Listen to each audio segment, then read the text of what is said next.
Many of us have been busy this year, possibly busier, even with parks, restaurants, and businesses closed down. If you haven't been trying to finish Netflix, you've possibly picked up a good book or taken some time to escape what seems like the Twilight Zone and into the land of literature.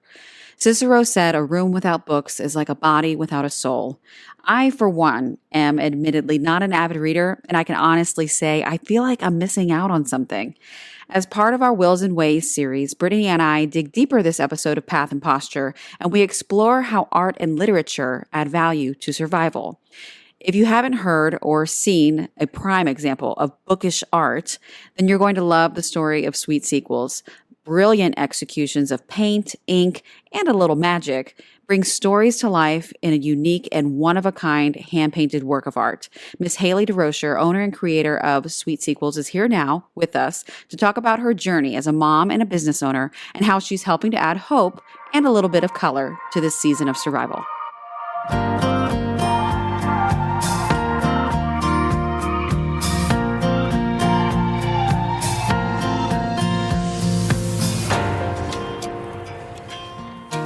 Hi, Haleigh. Thank you so much for joining us.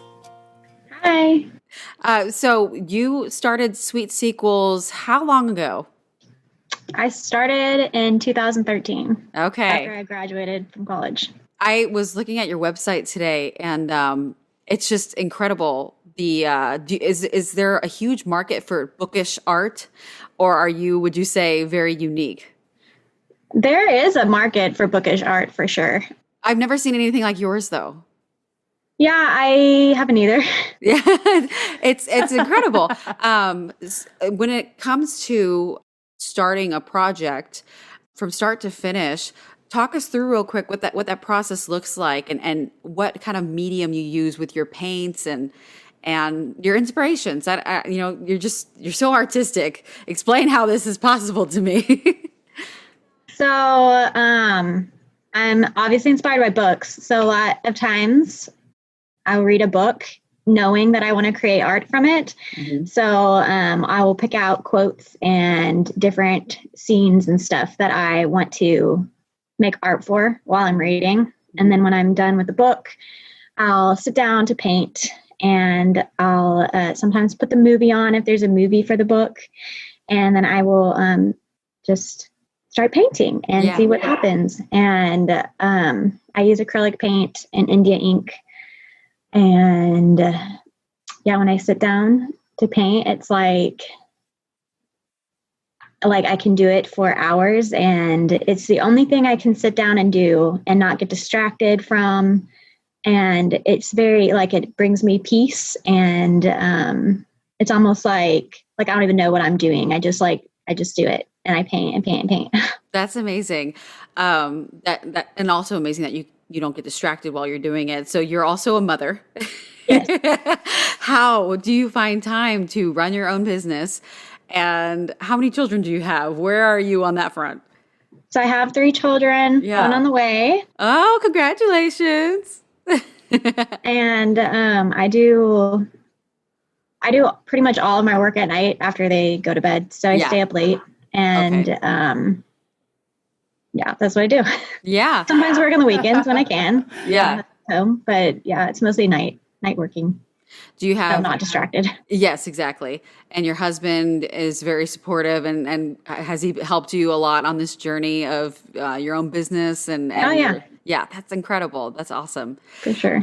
When did you first discover that you were artistic and that this was something that really piqued your interest? I have loved art forever, since I was a little girl. That's awesome. And I think the reason why I'm an artist now is because when I was young and I made art, there were always adults in my life, my teachers, my parents, who encouraged me and made me want to do it more. And I think that, I seriously think that had the biggest impact on me growing up, because I feel like if I hadn't been encouraged, then there would have been no reason to keep doing it. So every time I see kids do art, I always encourage them, because you never know what your words can do to encourage someone and what they can accomplish. So. And how old are your children? I have an almost 5-year-old, a 3-year-old, and a 1-year-old. And Aw. have they shown any artistic interests that you've noted or seen? My daughter likes to draw. My son likes to draw too, but he's very he I don't know, I think he's very like self-conscious about, and he doesn't really want to like put effort into it. So I don't think he's really gonna be that interested in art. I think my daughter might be. She's 3 and she's very imaginative. So Yeah. During the whole COVID thing, do you think your kids your daughter especially, now that she's had more time to be home and to draw and to color, do you think she's really kind of grown on that front? Have you really kind of encouraged that, being home with your kids more? we do art projects a lot at home, and both of them enjoy doing stuff. Yeah. Especially when I organize little projects and stuff, but they'll like draw on their own too. They have in my office, they have a little craft area, a little craft table, and all kinds of art supplies, so they can do it whenever they want to. That's great that you trust them with that, because I get really nervous with my kids and art projects, and I keep everything up high. And sometimes I regret taking the markers out. But it's, you let them be creative and see what happens. Yeah. They're creative on your walls. So getting back to the professional side of your talents, the SweetSequels, where did the name come from, and what kind of spurred the idea to pursue that? So I actually rebranded my shop in 2015 after my son was born. Okay. When my son was born, that was when I started doing like the baby books, and which is how Brittany, I think, found you. Yeah. Okay. And like the baby blankets and stuff. And when I rebranded, I knew that I wanted to, before I had done things that weren't necessarily, I did a lot of literature-based stuff, but it wasn't all literature-based stuff. And I just decided to focus solely on literature because that was what my audience was more drawn to. And with SweetSequels, it was called Peels and Posies before. And with SweetSequels, I kind of came up with the idea because I was thinking about my son and how like your child is kind of your sequel. So I don't know. Oh, I like that. Yeah. Like you're the original and they're your legacy, they're your sequel type thing. Yeah, exactly. I like that. And it was bookish, and it just, I don't know, I liked it, so I went with it. I love it. Yeah, it's incredibly unique. I love it so much. So the baby books, that was one of your first things that you started, you said. Mm-hmm. And so I know that's one way that Brittany found you. What were the baby books like? Are these originals, or are they like baby versions of like major works of literature? Or? So they're like babies' guides to literature, baby's guide to Harry Potter. I had a Harry Potter one, baby's guide to Pride and Prejudice, The Hobbit, et cetera, et cetera. And when I first started doing them, I was actually hand painting them. Wow. And it was a lot of work. I'm sure. You've gotten to the point where there's a lot of digital now, right? You do one original. Right. So now what I do is I paint the pictures for the books, and then I have them scanned into my computer, and I get them printed onto fabric so I can just sew them up and don't have to paint everything by hand. Yeah, I can't. It is so nice. It speeds up the process. So now a little bit. Yeah. Well, Brittany noted that you had a lot of pieces that featured C.S. Lewis quotes, which, of course, Brittany's our C.S. Lewis huge fan. Well, this segment is specifically on his friendship quote, on how it's not necessarily like philosophy and art, but it adds value to survival. And so I've noticed, it's one of the ways I connected with you was I was looking for something for my son for Narnia, his Narnia nursery. And I was able to get a couple items from you.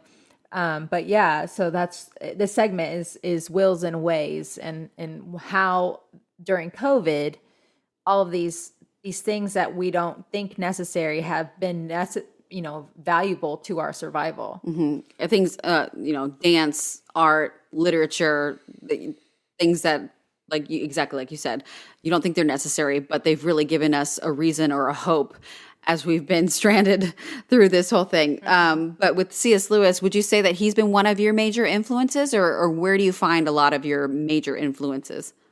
C.S. Lewis is definitely a major influence.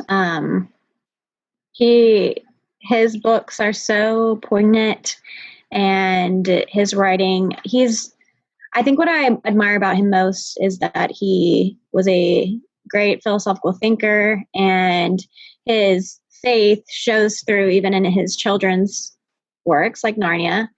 And it's rare to find an author who, nowadays, it's rare to find an author who has those values and is so passionate about sharing them with the world and with children. So yeah, I really appreciate that about him. I think I love Narnia, obviously, but I also love the Space Trilogy and Till We Have Faces, and of course all of his nonfiction. I just read Till We Have Faces. I thought it was so relevant for this time because she wears a veil over her face. Yeah. And I was like, oh my gosh, it's so today. Yeah, it's so good. When it comes to those pieces of literature that may have some of the heavier or more complex lessons, do you find it kind of difficult to translate those into things for children? Or what's your thought process while you're creating these things, that knowing they'll go in a nursery or a child's room, or how do you translate that for them? All of my art, I want it to look beautiful. I want it to be colorful, and to inspire a happy thoughts. Yeah. So, I mean, I'm definitely, when I choose the quotes that I want to feature in my artwork, I try to choose ones that are very thought provoking, and I don't really plan my paintings before I sit down. I don't sketch or anything. I kind of just do it. Yeah. The quote or whatever I'm trying to encapsulate on my painting, it just sort of works through me. I don't know. It's hard to explain. Well, Jesus does that, right? And Haleigh, from your Instagram, we've caught some notes of just some very inspirational things. You are a Christian? Yes. Yeah. Wonderful. Now, we've noticed that you use your platform to voice different opinions, and one of them being something along the lines of pro-life. You explain to us your heart toward the unborn, and how you've been using SweetSequels to kind of put some momentum behind the pro-life movement. I started speaking up on my Instagram about my pro-life beliefs a few years ago. And at first it was very daunting because talking about abortion publicly is very taboo. But I felt so convicted by it. I'd read some books, and I've always been pro-life, but I read some books, and it just always bothers me. And I started speaking up. This past year, I've talked about it a lot because our culture is just so, I don't know, I look out and I see the darkness, and there's so many lost people. And I feel like it's my obligation as a Christian to at least share, to at least bring it to people's attention what's happening. Because a lot of people, they have their beliefs that they've always had. They don't question them. They eat up what they hear on media, on social media, and they don't question it.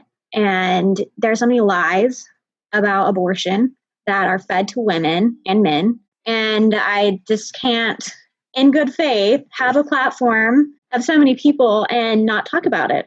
And it's one of those issues that people don't want to talk about. And I think that more people who are convicted by it should speak up about it.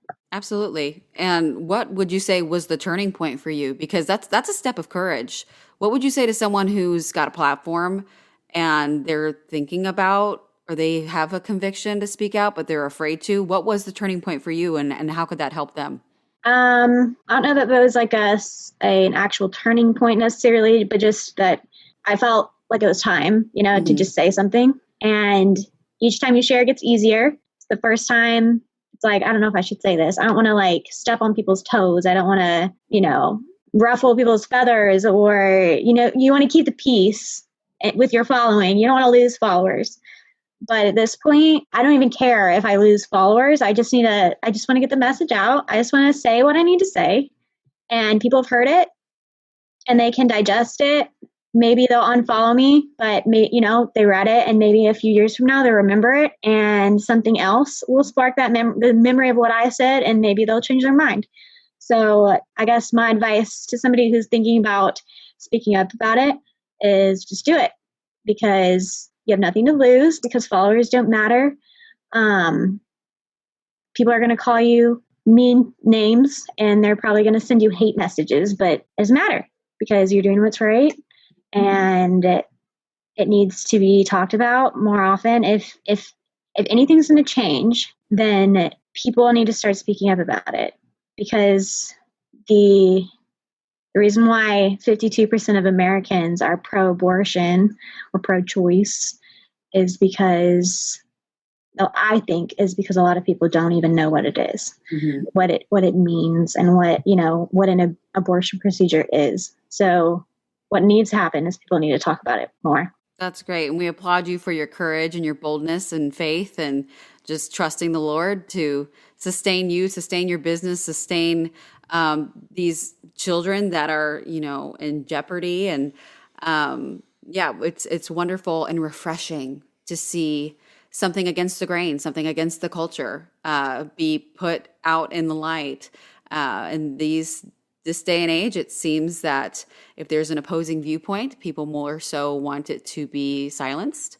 And so it's refreshing to see an opposing viewpoint being put forward in boldness and in faith. And so keep doing what you're doing. It's very encouraging. And I know that the Lord is working in it to touch someone's life. Yeah. And I've gotten lots of messages from people thanking me for speaking up, and saying that me speaking out about it as a business owner, where it could hurt my business, was encouraging to them. And I think a lot of people don't realize that for all the hate that you get, and for all the people who are going to oppose you, there are probably more people who agree with you, and who just have never said anything, and who feel like they can't say anything. So I think it's a chain reaction. The more you take that step of faith, the more people will follow. So that's how I see it. And I will say, for anybody who has not yet followed Haleigh, her Instagram stories are just incredibly entertaining. You get these beautiful works of art, and then all of a sudden, bam, you're getting this amazing truth, and then it goes back to beautiful works of art. Yeah, I don't have much filter in the stories. I love it so much. I see something, I'm like, yeah, I need to say that. That's what I do. That's awesome. I used to not do that, but I get so discouraged by some of the things that I see on Instagram and online in general. And I just, I could sit there and let it eat away at me, or I could just, respond in my own way. And that's what I do. That's great. We love it. The fear of letting your personal side show, your own opinion show, and somehow it affecting your business. It's a blessing to see that you've seen more positive and people supporting you with your take. But going back to the possible hurt on your business, we have been through a very tough year. How has this year, the whole COVID, Corona, blah, blah, blah, everybody's so tired of hearing about it. How has that affected you? Have you seen any changes? Have you had to reinvent yourself in any way to kind of keep things going for SweetSequels? Not really. My business has stayed pretty well. This year, to start the year, before COVID and all that even happened, I knew that it was going to be a new year, a different year, because I launched my own website, because I'd been on Etsy for years. And so this year in February, I launched my website, and that was a big step. And it was, I was expecting drops in sales, and, I had to relearn everything. And then a couple months later, a month later, there was the whole pandemic thing, and so I don't know if my sales were more affected by the switch to website or COVID, but I mean, they picked up, and I've had some struggles with getting supplies. My fabric takes so long to get to me now, but it's been a good year, honestly. Great. It's been a pretty good year for me, so I'm thankful for that. Well, with everybody staying in, they need blankets. Exactly. There's always a demand for blankets when you're... And when it comes to running your own business, do you rely heavily on other suppliers and friends? And how have they helped you get through the whole pandemic thing? And how have you guys kind of collaborated to keep things going? Yeah, I have some really good friends that work with me on Instagram. I have my reps, my rep team, and we're just really good friends. They're not really my rep. I mean, they're my reps, but more than anything, they're my friends. And it's been really great having them there through all of this, because we talk about everything together. We can complain to each other or vent or whatever. And that's been really good. So, in a moment of pure honesty, I'm just going to be honest here. I don't read. And and I love your artwork. I think it's beautiful. I see these books. I saw your library on your website, and I'm like, I don't know how this happens. It's so much. My fear is that I think when I start a book, I'm afraid of starting it and it just being a waste of my time and not liking it. Whereas if you start a movie and you go 2 hours in, your time might be wasted if you didn't like it, but it was only 2 hours and you're like, it wasn't like 5 days. So I think that's my fear. But for someone who's afraid, like me, to really get into books and to find another love like literature, what would you say? What's been your spark and what's your drive when it comes to poring over these pages and just falling in love? So I went through a really bad reading slump for like 2 years probably after my son was born. Mm-hmm. And I felt the same way that you did. I didn't want to pick up a book and then feel like it was a waste of time. But really to overcome that, you just have to find a book that's been highly recommended by either your friends, somebody whose opinion you trust, and then stick with it. Otherwise, if you don't have friends who read either, then classic literature, in my opinion, is so much better than any modern fiction you'll ever find. So, pick up Pride and Prejudice or Jane Eyre or Tess of the D'Urbervilles or anything by Edith Wharton. She's my favorite. Mm-hmm. Yeah, like pick up some classic fiction, and you have to give yourself time to sort of get used to the writing style and get used to the different, it's a different time period, so you have to give yourself time to get used to it. But the more that you read, the more that you enjoy it. And it's something that you have to train your brain to do. So it's not like especially with classic literature, sometimes you can pick up a work of modern fiction and read it in a couple days and enjoy it, but ultimately, like, you probably won't remember it. You won't really get anything out of it. So I always advocate for training your brain to read classic literature, because you will be affected by it. You will be touched by it. And you will learn from it. You just have to train your brain to enjoy it. Okay. It takes a few books, really. Like, you just have to get through them. And you have to, sometimes with classic literature, I will say, to help yourself get in that, to help train your brain to enjoy classic literature, it helps to look into the background information, like learn about the author, learn about the time period. And then also, like, audiobooks can help. If you feel like you're having a hard time reading it, then turn an audiobook on while you're cooking dinner or while you're cleaning or something.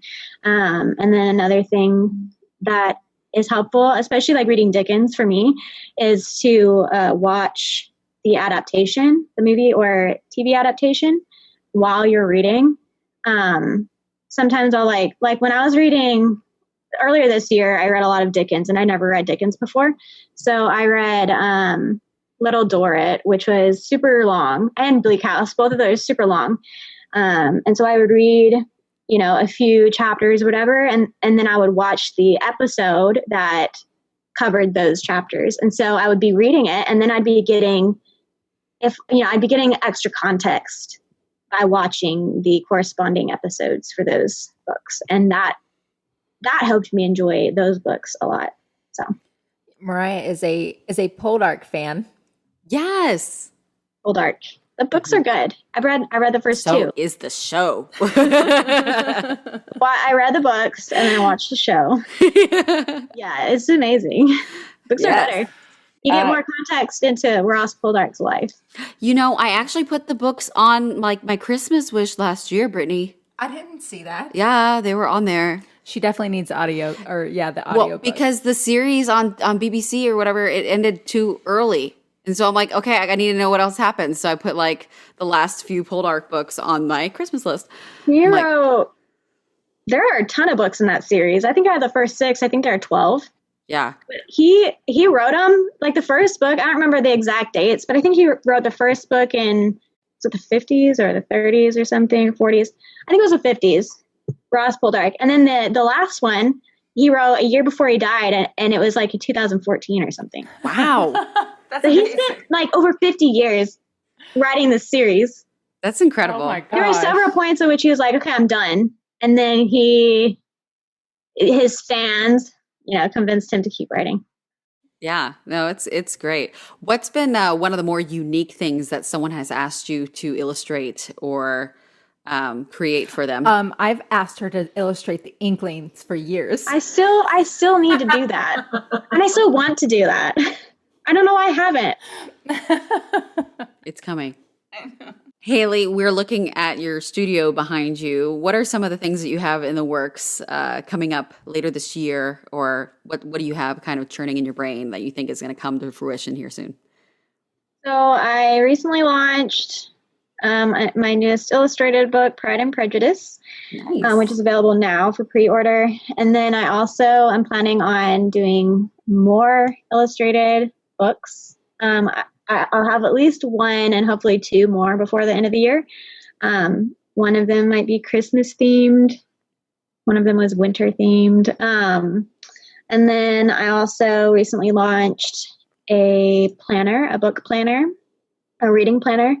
And I actually have some new products coming that are kind of based around my reading planner, but they're little notepads.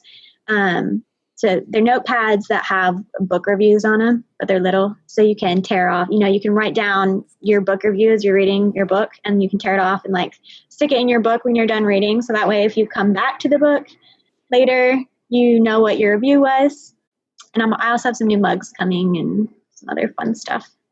Love it. That's a really cute idea. Or if you lend the book to somebody, they can find it in there. That's a really cute idea. I'd put it in a library book. I'd be like, stay away. That's a good idea too. If you borrow a book from the library, you write your review down. Yeah, and then stick it in there. Yep. You got to let somebody know. Don't waste your time. This one was horrible. Yeah. Well, and if people want to find you, where are you? Where's your internet footprint? You said you just started your own website. So what's your website? My website is sweetsequels.com. You can sign up for my newsletter. I send out news, whenever I have drops or new products, whatever, I'll send that in an email so you can keep up with me that way. Otherwise, I'm on Instagram at SweetSequels, and I'm on Pinterest. So yeah. And have you completely shut down your Etsy page? No, actually, I still have my Etsy page up. And all I sell on there is digital downloads of my artwork. So you can go onto my Etsy page if you're just looking for a digital download to print for yourself. I don't have all my paintings on there, but I have a lot of different ones on there. And every week. I try to do every week. I have a digital download of the week, which is only 50 cents. Nice.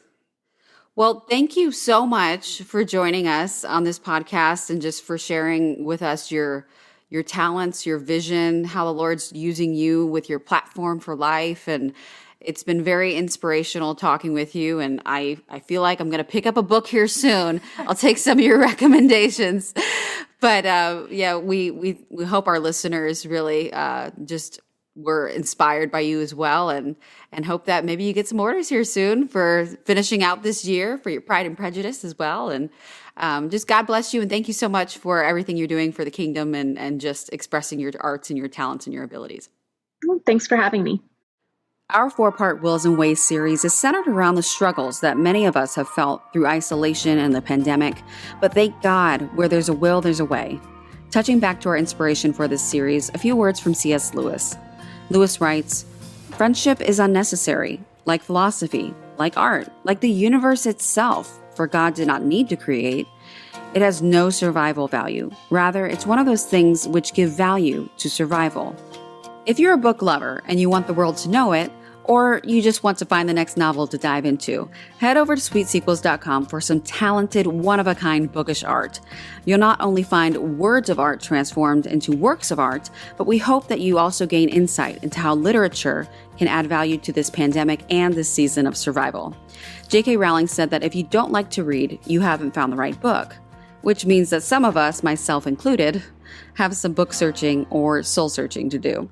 To help kick off that process, I want to close this in a word of prayer.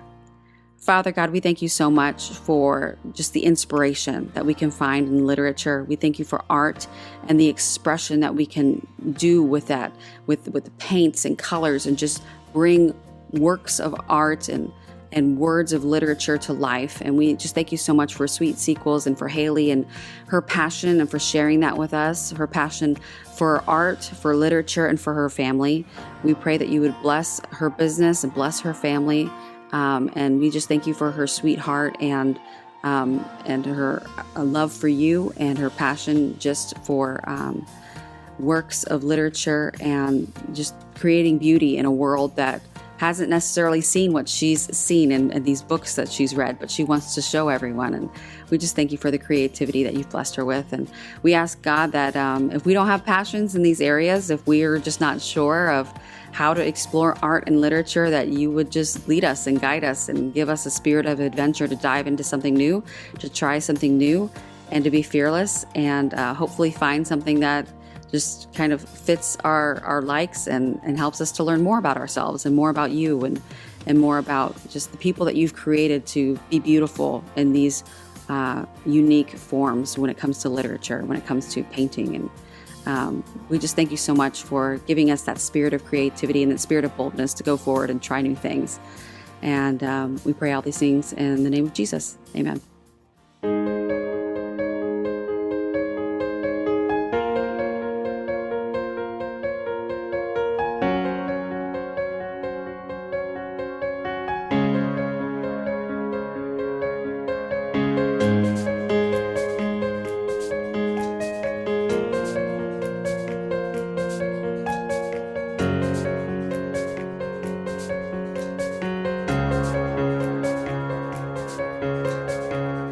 It's raining again, people flooding in, dripping head to toe,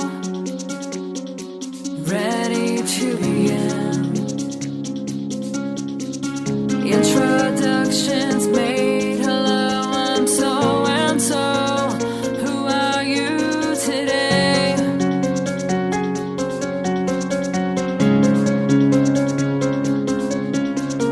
Conversations, reputations, comedies, tragedies, stories told as life unfolds. Share what they need to know, for they come and they go. They come and they go. The path they'll take, I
of me.